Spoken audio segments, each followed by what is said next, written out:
to the Listen Up Girl podcast. I'm your host, Zach Randles-Friedman, and today's stories are all orbit one question.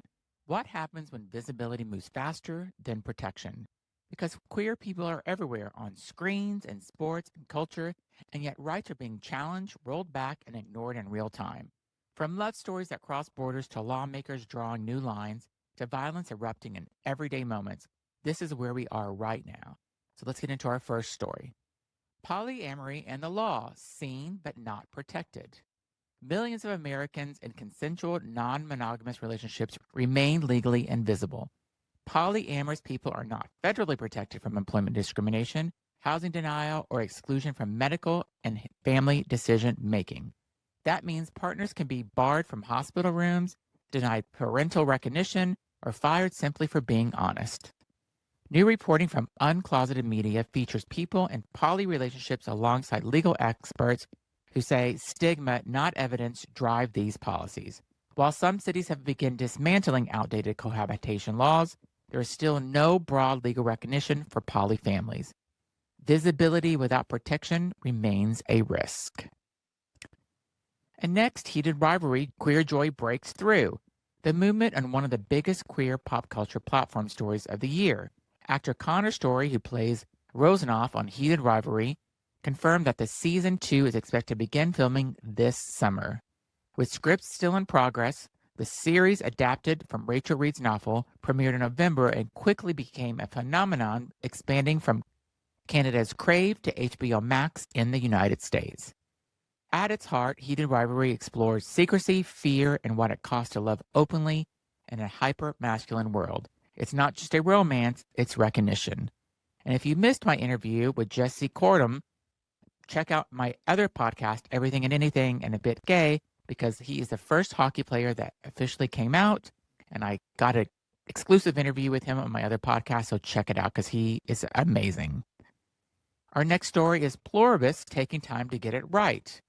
Another fan favorite series is also moving forward carefully.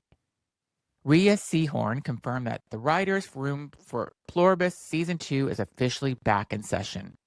The Vince Gilligan created drama follows a post-apocalyptic world where only 13 people remain untouched by a global event, including Seehorn's character, a lesbian romance author.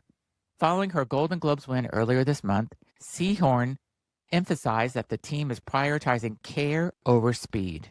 In an industry that is often rushes, Pluribus is choosing intention. It's an awesome show. If you have not seen it, please watch season 1 because I highly recommend it. Next, trans youth in sports more than a game. As the U.S. Supreme Court prepares to hear cases challenging bans on trans girls in school sports, the ACLU has launched a new campaign, More Than a Game. The campaign reframes the conversation, focusing on trans youth as teammates and students, not political symbols. Featured voices include Elliot Page, Naomi Watts, Sue Bird, and Brianna Turner. At the same time, the Department of Education has opened up investigations into more than a dozen school districts accused of violating Title IX under an interpretation targeting trans inclusion. Advocates warn that consequences extend far beyond athletes, shaping belonging, mental health, and safety. We're already well into 2026, and for once, my New Year's resolutions are actually sticking. There's something about a new year, that clean slate feeling, where the ideas stop living in your head and start asking to become real. Maybe you know that feeling. The idea your friends keep telling you, you should sell this. The moment where you think, what if I actually worked for myself? What if this is the year I stopped talking about it and I started building it? That's why Shopify keeps coming up for me, because no matter how big or small your idea is, right now, Shopify gives you everything you need to turn it into a real business, online or in person, all in one place. Brands like Untuck It run on Shopify.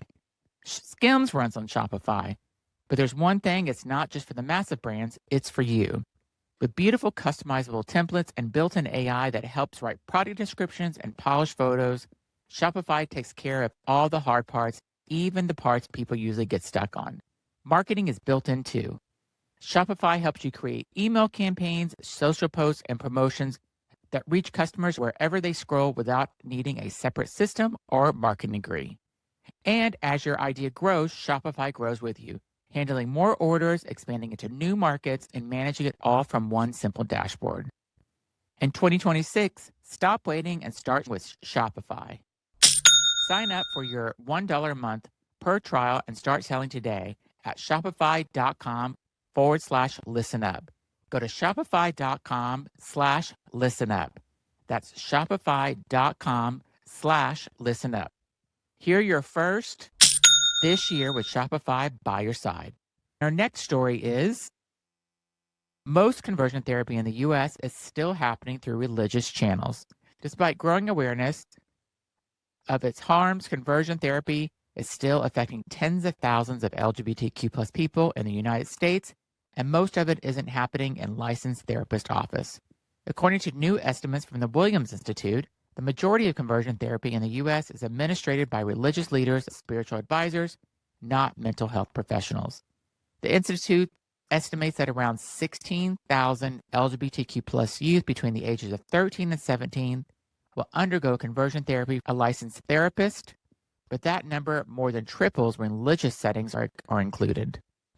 As many as 57,000 LGBTQ youth are expected to receive conversion therapy from a pastor, priest, rabbi, and or other spiritual advisor.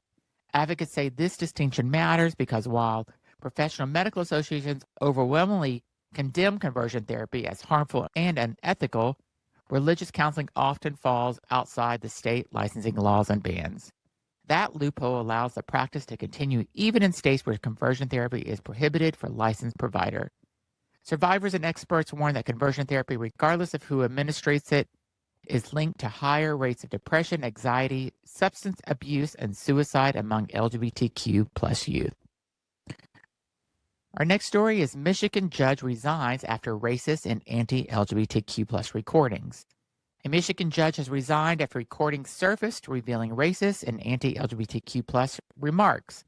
Kathleen Ryan, an Oakland County judge, stepped down following an investigation into recordings in which she referred to herself as a new racist and made offensive statements about Black people and the LGBTQ plus community.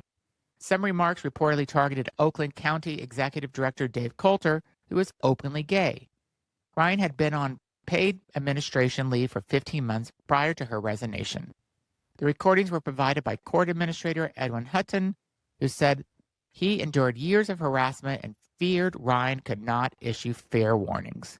County officials responded forcefully, saying the language demeans the robe and undermines trust in the justice system. Our next story is Tennessee moves to roll back LGBTQ plus rights. In Tennessee, lawmakers are pushing legislation that could significantly weaken LGBTQ plus protections. Republican Representative Gina Balso has introduced 3 bills that would allow refusal of same-sex marriage recognition, ban pride flags from public buildings, and remove workplace non-discrimination protections.